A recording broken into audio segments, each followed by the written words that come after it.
In this training, I'm wanting to be covering the primary things that you need to know about scaling a healthcare business. The thing is that most people think that growing a healthcare business just means get more clients, and if I can get more clients, then my business will grow and I'll be happy. When in actual fact, most of the time when we try and grow our healthcare business and we're just getting clients, we end up kind of getting into this place of I'm getting some clients, but they're the wrong type of clients. Even if I am fully booked, I'm hustling and working way too hard and not really getting the lifestyle results that I want from my business. So with the AAA method, it stands for acquire, ascend, and automate. And what this is about is it's a 3-step framework on how you can grow any service-based healthcare business from 0 to multi-six figures in a rapid time frame. We can get clients from 0 to 10K a month in 90 days. I've taken clients from 50K a month to 200 a month in less than 12 months using the exact same framework. And ultimately, the reason it comes down to those 3 simple A's is because the first thing we have to do is acquire clients.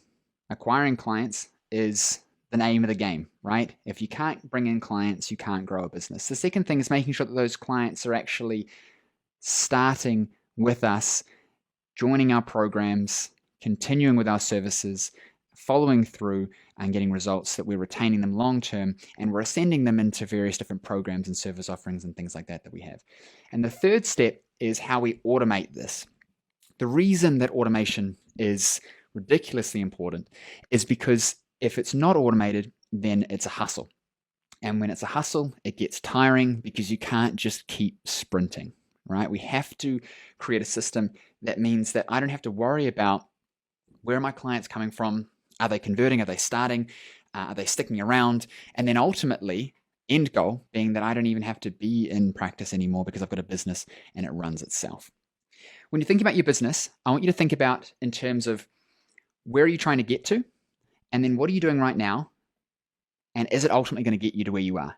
Most of you should be saying, no, it's not going to get me where I want to be, because most people, we just don't have a plan.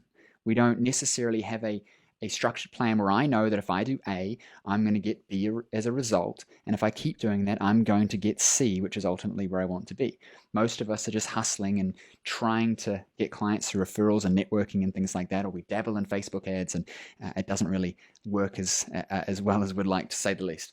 Now, let me see if I can get my iPad up on the screen here so you guys can see what I'm looking at. Remember I said that it's the AAA. We've got 3 of them, right? We've got acquire. Apologies if I spell this wrong, I'm not the best. We've got acquire, ascend, and then we've got automate.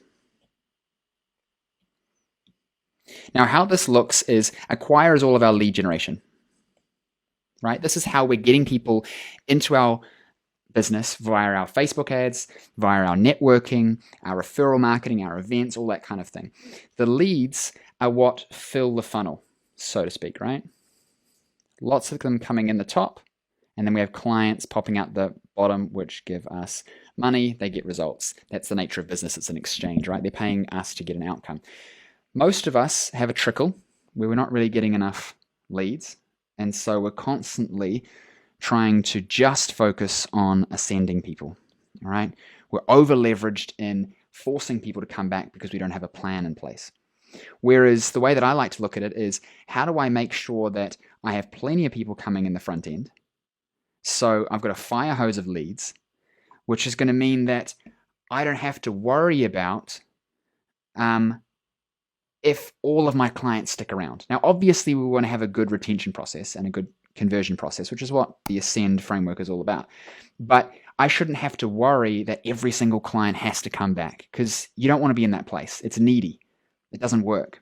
You end up with clients who don't really want to come back because maybe they're not a good fit. Maybe you're not helping them, but you're kind of uncomfortably making them come back. Who can attest to feeling sometimes like you're just pushing clients into doing stuff that they don't really want to do? Let me know in the comments. I know that I've been there. I know that when I'm worried about paying bills and making money and this and that, I start to kind of overemphasize and not literally plead, but it can sometimes feel like, hey, please come back. Please book in for your next appointment. Whereas when you have an abundance of leads coming in, when your acquire in the AAA framework is full and you've got plenty of people, you're never having to worry about new clients, suddenly you get to cherry pick who you want to work with. Like there's a reason why fishing vessels have found that if they use big trawling nets, it's more productive for the business of fishing. Because if I'm going to go out there, I've got a single hook and I'm trying to catch that one fish, it's not practical to grow a business off of the back of that unless I'm catching ridiculously high-priced fish. And even in doing so, just me with one hook is not going to do it either. I have to have processes and systems. And so the fastest way to grow a business in the fishing industry is have a giant net that's catching a crap load of fish and then having people to cherry pick. And so the way that I like to, let me bring my iPad back up here. The way that I like to think about it is if I've got lots of leads coming in, right? And I have a barrier in place that only lets certain leads through, then my team, my systems, etc., can start to qualify. Some of them come in and then get bounced out, right? And only the good fit go through. And that means that instead of me having to hustle and hard sell people, I'm able to work with people who I know I can get a result for, that I love working with, and that are committed to the process. Because if your clients aren't committed, then you're never going to get them a result.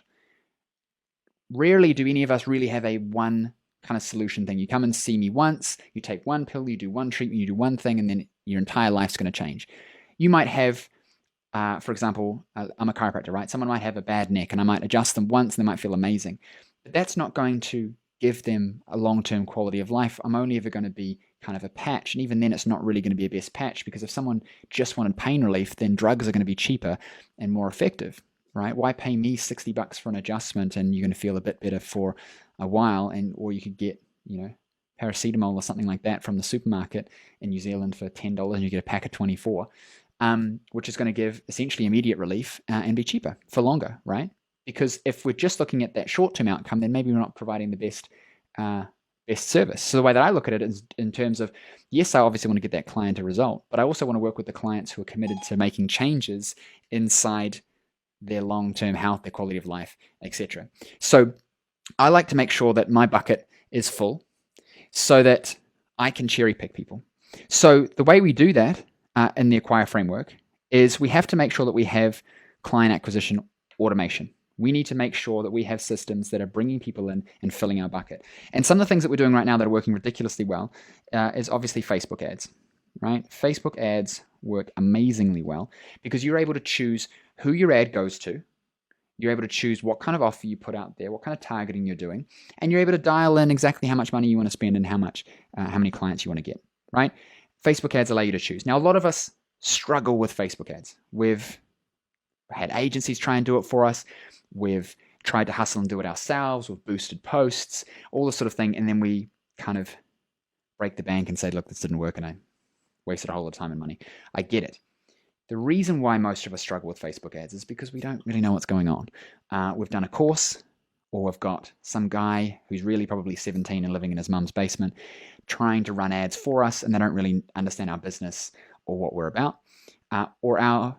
We ourselves have been roped into Facebook's trickery of, when they say to you, hey, put $10 behind this and you could reach 1,000 people.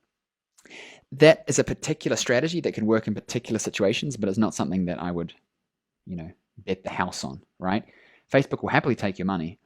And if you get a couple results, it could work out. Like some of my clients have run ads before themselves and they're making some money, but it's just not scalable. Ultimately, what I want to know is that if I put in $1, right, how many dollars am I going to get on the other side? And my clients are averaging between $6 to $15 plus on the other side. So you spend $1 on ads and you make $6 to $15 in return. Because we have a framework.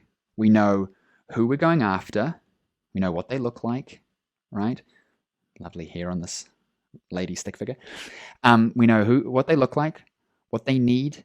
We know what we need to offer them to get them into our pipeline, okay, which is this process, so that lead comes straight through because they're already qualified, and it's not just boosting a post to 50 million people and wondering why nothing happens. The next thing with our Facebook ads is we have some kind of attractive offer, okay? I'm going to draw a house here. Hope you get what I mean. The house is the offer. Okay, what are we offering the person that is attractive and solves problems and gives them answers and gives them a pathway and allows us to say, hey, I can probably help you. This is what it looks like. So that person can have an honest conversation and understand whether we can help them or not. You can do this as a discovery session. You can do this as like a strategy call. You can do this as a consultation.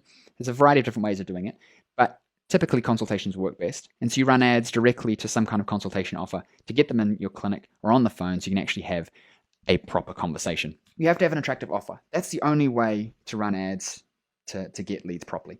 The next thing that we're doing at the moment, which is working ridiculously well, is we're doing live events or live trainings just like this, and we're running Facebook groups, and we're doing content marketing. Now, these 4 things are the primary things that we're doing that are working ridiculously well. Live trainings just like this work really well because you're able to show people that you know what you're talking about, and it's rare that someone can kind of riff their way through this stuff if they don't actually understand. Like if you ask someone a question, they should be able to give you the answer. And if you know what you're talking about, you should be able to very clearly give an answer and to showcase your knowledge. Most people who are bullshitting their way through stuff, they've got a script, it's predetermined, but when you start to ask them questions, they can't really give you an answer. And so doing a live training is a great way of showcasing that you actually know what you're talking about because you can teach stuff and then you can answer questions. It's like running a house workshop or a house talk or anything like that, but you're literally just recording it live like I'm doing right now on Facebook, where you're not overly thinking about it too much. You're not getting a whole lot of people in a room and planning and all these expenses. You literally just lay out a framework of what you're going to teach and you focus on giving value that is authentic. It's not a lot of pre-scripted, pre-recorded stuff. You're doing things from the heart and from the deep, dark depths of your knowledge about the topic, so that you can give an authentic experience that helps people understand the value that you actually have and that you know what you're talking about. And then you present an opportunity for them to go further, either with more resources, diving deeper into your rabbit hole, or coming in for a consultation, having some kind of connection with you to see if you can help them, right? You can do these in Facebook groups. You can run ads to them. You can just promote it to your email list. If you've got an existing audience, they're great because it's a great way of getting people to start a conversation with you. The third thing is Facebook groups. Facebook groups are working ridiculously well at the moment, and there's a few reasons for that. One of them is because of the US elections at the moment. Costs for ads, especially in North America, are exorbitantly high because people can just dump $100 million into promoting their campaign, and we can never compete with that. And so the cost for us to get eyeballs on our ad is a heck of a lot higher. When you've got a group, you're able to bring people into that conversation and continue to engage them on a regular basis without having to pay for it. It's like an email list, but it's back and forth. It's engagement. It's not just a one-way street like email. Now, with groups, as you've experienced in my group, and I hope that you're kind of in a real meta example, you're taking note of what I do in this group, is you've got opportunity for questions where people come through into the group that you can start conversations with them. When they join your group, you're able to tag them in various posts to stimulate conversation and get them to engage with your resources. You can do live trainings like I'm doing right now to start conversations, and all of it is about providing value. If I can show you, hey, I know what I'm talking about, and then when I say I can grow a healthcare business, I really can grow a healthcare business, and you can see that authentically from the conversations and the trainings and the value that I'm giving you. If you're in the position where you're looking for some guidance, some strategy, some coaching, some leadership to get better results, it just makes sense for you to potentially have a conversation with me, right? That's the exact thing that you need to be doing with your Facebook group. You're giving value, not with the intent to hook people in, but just to throw it out there. Because back to a fishing analogy, if you put food in the water, it brings the fish over. And then it's very easy, if you wanted to put a hook in and pull one out. Whereas most people, they're throwing hooks in the water and they're sitting there on the beach with one fishing line, hoping to catch a fish. If you're dependent on feeding your family with one hook in the water, your family's going to starve. And same thing with your business. You can't have one way of attracting clients. And so developing an audience is the key way of doing it, because you're able to build your profile up for them, and Facebook groups are the key to that. We actually run Facebook ads to groups too. We don't just let them kind of passively sit there and invite our mum and our dad and our friends into the group. We're running ads directly to the group because the group's being created as a central resource. It's not just another thing, right? As an actual place of resource. So groups are doing ridiculously well. Now, the fourth thing after groups, live trainings, is content marketing. Content marketing is obviously super important. It's the live trainings are a part of that. Facebook ads are part of that. But primarily content marketing comes down to emails and social content. Most of the time, when people are trying to acquire clients, they're putting out crappy posts on social media, sharing links and articles to stuff that isn't theirs, memes on stuff that don't matter, and pictures of cats and babies and stuff because they get a whole lot of likes and they think that's great. It's not about the likes that you get with your social posts. It's about the conversations, the comments, the clicks, the engagement. That's what matters, and ultimately the clients. And so a lot of my posts don't get a lot of engagement in terms of likes because they're not like-worthy posts. They're posts that people read, engage with, click on, comment on, start conversations, DM me. That's what matters. Too many times clients focus on, and all of us do, but especially when we're not as experienced with social media, we focus on the things that get us the likes because we think that matters. If you want to get a whole lot of likes, post something about something to do with the election, either really off-center and outrageous or something right on the issue, and you'll get a whole lot of likes and things like that, but it's not going to lead to business. So in terms of content marketing, consistently showing up for your audience is what it's about. Emails that give value but don't ask for anything in return. It's not like, hey, watch this thing and now I'm going to hook you in, buy my stuff. It's just giving value and then saying, hey, if you wanted more information, check out these resources or message me back and let's have a conversation, right? So leading with value first. Emails regularly. Too often, especially in healthcare, we worry about emailing our list. At the end of the day, if someone doesn't like our stuff, they can just unsubscribe. But if they do like our stuff, we're now indoctrinating that person with how we think about the world, and we're becoming a leader.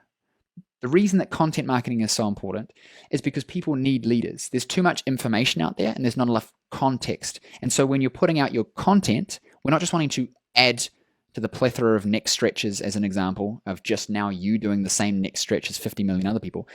You're wanting to give context to stuff because people need leaders. Most of us are going out there looking for information, trying to get context to figure it out so we can make better choices for ourselves. Whether it's growing your business, whether it's watching this and, as an example, or whether it's how do I take care of my migraines. And so when you're putting content out there, if you're giving things that matter to your ideal client, because like I did before, let me show you here. If you know what your person looks like, what they need, you can present them with stuff that matters, right? So content marketing plays into this because it's the backbone of any marketing. I like to recycle things. So something that is a Facebook ad started off maybe as a live training, maybe a post in my group, maybe some content marketing. I've repurposed it, used it as an ad, made a different offer, because I'm not going to do 50 million different things. You're going to see a lot of content from me if you've been in my world for a little bit, but it's all repurposed. It's one thing that I've turned into something else because I don't have time to manually create every single individual thing.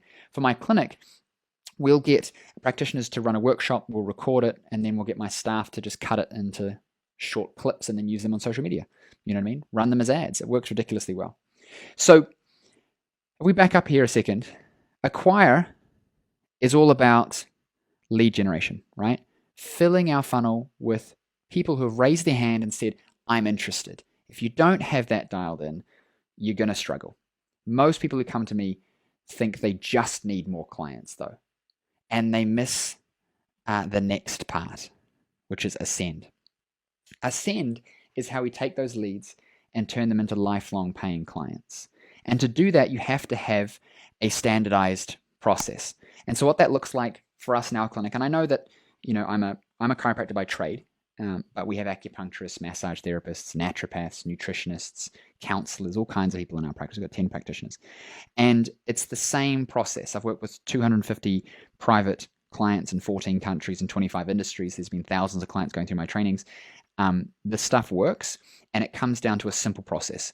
You need to have some kind of consultation process that allows you to get all the information that you need to be able to show them and give them all the information that they need to be able to make the right decision in their health to work with you.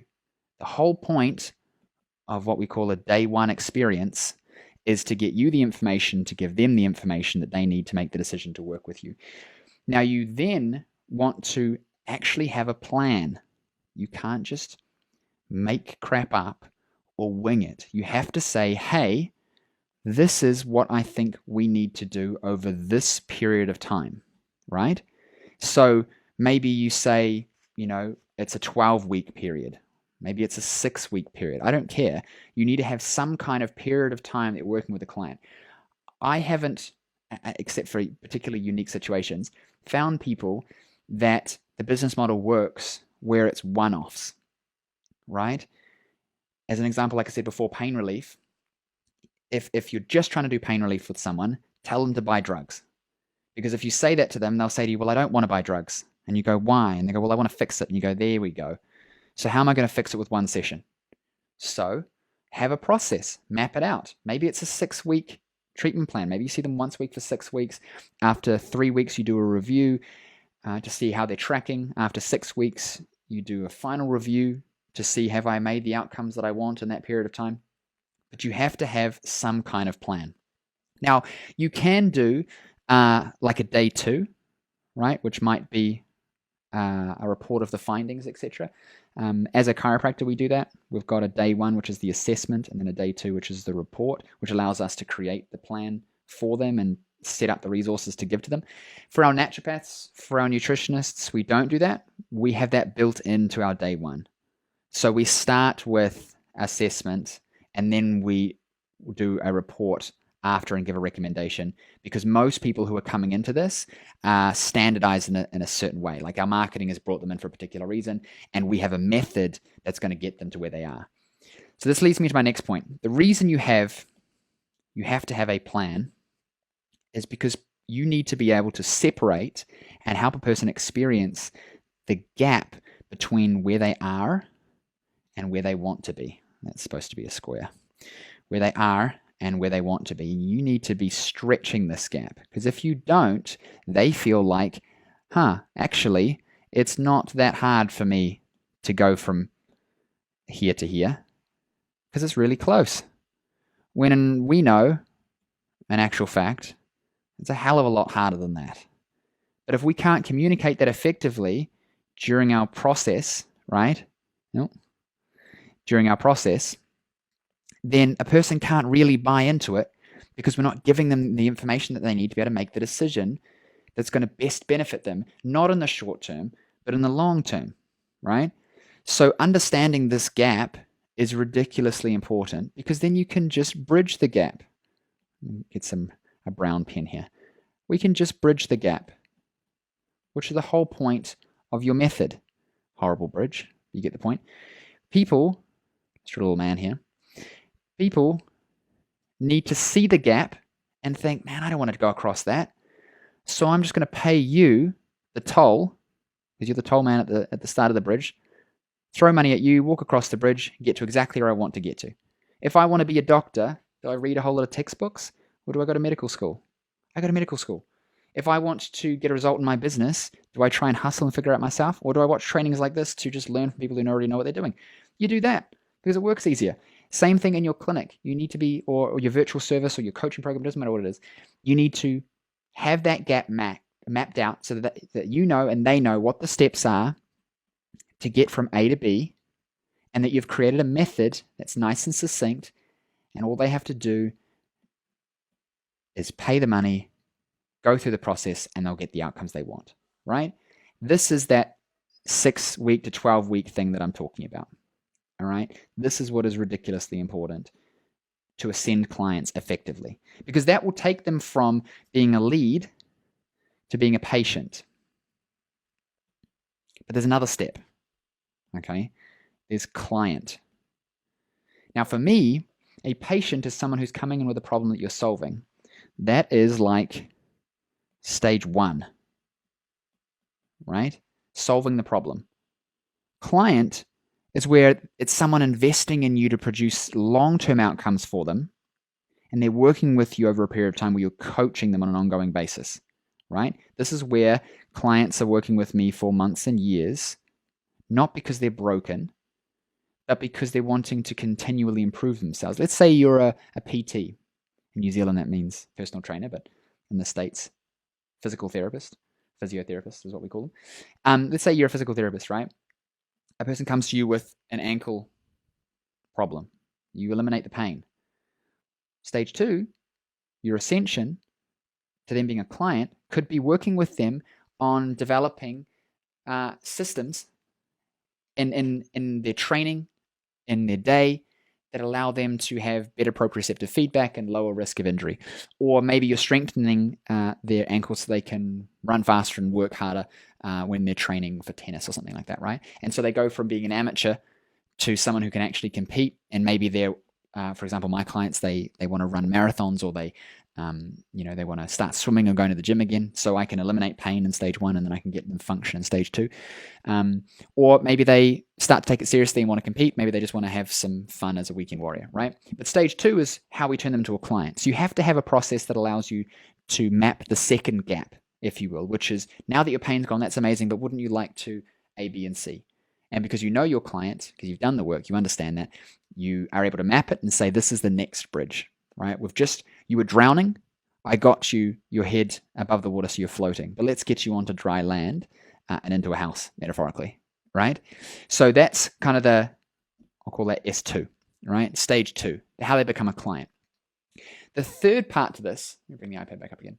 The third part to this process, right? We've talked about acquire and ascend. Ascend is, like I said, how you're converting and retaining your clients long term, and it's about having processes in place where you can say, this is my system to produce these results.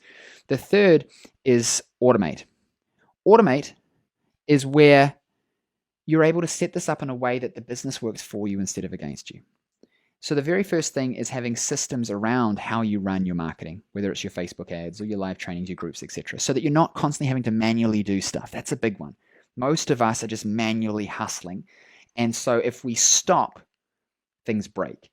Like, the fastest way to know whether you have a business or a job is to go on holiday for 2 months. And at the end, if you have less money in your accounts than more money, and you're dreading it and you're thinking, holy crap, what am I going to go back to? Then you've got a job, my friend, and you need to make some change. Because most of us, practice sounds like a business, but it's just a fancy word for job for us as health professionals. So we have to have systems, right, to automate. So what does that look like? Well, first of all, obviously setting up marketing systems is key.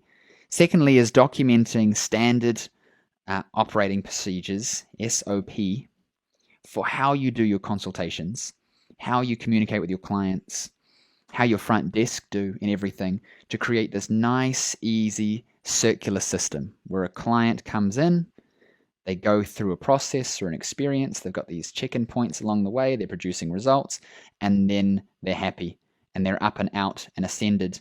They're up and out and ascended to the next layer, right? S2, where you have, again, these check-in points, and they come through, and then they're ascended to S3, if you have it. Does that make sense? So they're initially coming in here, they're entering your world, and they're going through the process. And it's systemized. So as they go around, they go to the next one, they go around, they go to the next one. And if that's standardized enough and you've done it properly, then what you can do is you can replace yourself. You can go from, this is me working way too hard and I'm sad, okay, to I'm happy. Let's see if I can draw this well. Living on a beach, right, with the sun shining, knowing that, put some board shorts on them. Terrible drawing. I know that my business is running itself and I'm helping clients every day, and I'm not having to hustle and stress out about not working till 9 p.m., not worrying about where my client's coming from, because I've hired additional people to work for me. Why do you think I have 10 practitioners, or soon to be 10 practitioners in my clinic?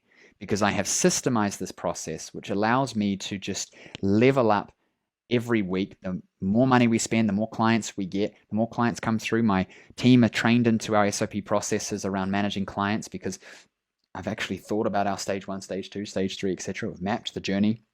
We know what the bridge is. We know what the answer is. And I train people into it so I can just give them clients and they can do it. Recently got off the phone with one of my Inner Circle members, which is my private mastermind. And they're fully booked because they went through my accelerator program.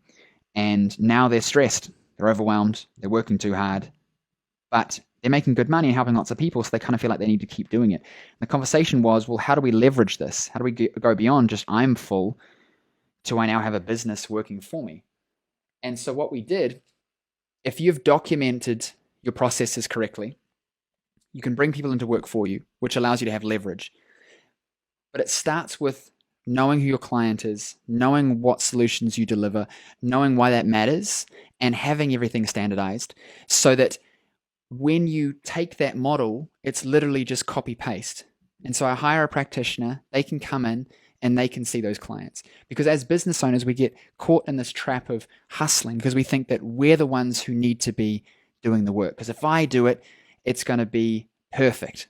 But the problem is that getting to 80% good is not that hard. Getting to 90% is exponentially harder than getting to 80%, and then getting to 100 is impossible, right? It'll never be perfect. And so there's diminishing returns for every percentage point of improvement that you get. And so do you want to hustle and have a whole lot of, Top Gun A players who are absolutely perfect, but it takes you 50 years to find these people because most people, if they're going to be your associate and they were that good, they'd probably be doing their own business anyway? Or do you want to think about how do I systemize the business, which allows me to hire people who have the base level of capabilities and are good and are great team players, but are not necessarily the best clinically and sales-wise and communication-wise and everything absolutely perfect, but instead are 80% good, so that I can have more of them working with me to help me make more of an impact? Because if it's just you and you're hustling and you're helping people and you're good at it and you've got a method that gets results, then you're obligated to help people beyond just yourself. You're obligated to make your business work better so you can help more people. And the only way to do that is through the 3 A's that I talked about, which is to make sure that you've got enough of a process that allows you to acquire clients consistently, enough of a process that allows you to ascend those clients consistently from leads into consultations, and consultations into patients, people who start with you in your stage 1, into clients where they stick around. Because if you can do that, then your lifetime value of a client is higher. And the more money that each client spends in your business, the better your margin is on the cost to acquire that client. Because not only is it harder to get new clients than it is to keep existing clients, right? To resell an existing customer is easier than to sell someone who's never bought from you before. If you keep having to do that, that costs you money, and so your margins get trimmed. So we're wanting to maximize lifetime value of a client by offering them more value, not hooking them in and forcing them to stay with us and signing away their life. I'm talking about how do we make it a no-brainer for them to keep working with us because we're providing them value on an ongoing basis. And then the third is to standardize that process to allow us to automate, obviously, the front-end stuff, marketing and things like that, so it just runs like clockwork, right? I wake up and there's clients. I don't even think about it. I check it once a week and things are running well and healthy, and my practitioners are full. If their book's looking a little bit empty, or we've got more space available, we've hired someone new, I just turn the dial a bit more because the system's in place, so it works. Because I've mapped it out, I've planned it. I'm not just winging it, right? If I'm trying to catch trout and I'm going with, a giant stake and a hammer, I'm probably not going to catch any. I need to know what I'm actually going after, right? The third in part of the automation process is being able to step out yourself. And that comes from having standardized that stuff enough that you know that you can put someone in who may not be as good as you communication-wise or clinically, but because your frameworks are so good, you're going to get an 80% result for 90% of people. And then, and like I said before, if you're half decent at getting clients results, you're obligated to do as best you can to help those people and really scale your business up. Now, what can you expect from doing this properly? Well, first of all, you then don't have to stress about where your client's coming from. You don't have to worry, I hope these clients come back. I hope they start with me, because you've got a process. You know that each client is getting better outcomes.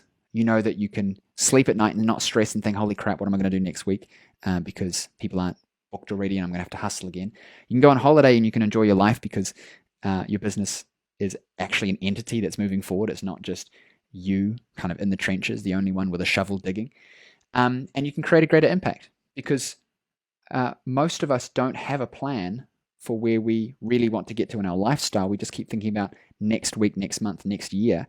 And I think that too many of us, we get trapped in 10, 15, 20 years later thinking, holy crap, what am I going to do? For me, it was 2-3 years in. I said, I don't want to keep doing this forever. I want to make more of an impact. I want to do something different. And so I pivoted. But a lot of us, we just think this is the only thing that I know and the only thing I know how to do, and so I'm just going to keep hustling. I'm here to tell you that just because you're doing it now and you're slowly growing doesn't make it easier later, because things will always change. I think that if you're serious about growing your business, you need to have a plan in place. And so if you like this sort of stuff and you want to learn more about this sort of stuff, leave me a comment. Let me know what you're struggling with in your health business. Let me know what you're wanting to achieve. Let me know the types of things you want to learn about. Most successful health professionals that I know of are the ones who are driven by outcomes. They've got a purpose. And if I can help you to develop strategies and use your purpose, then you can help more people. That's what this is about.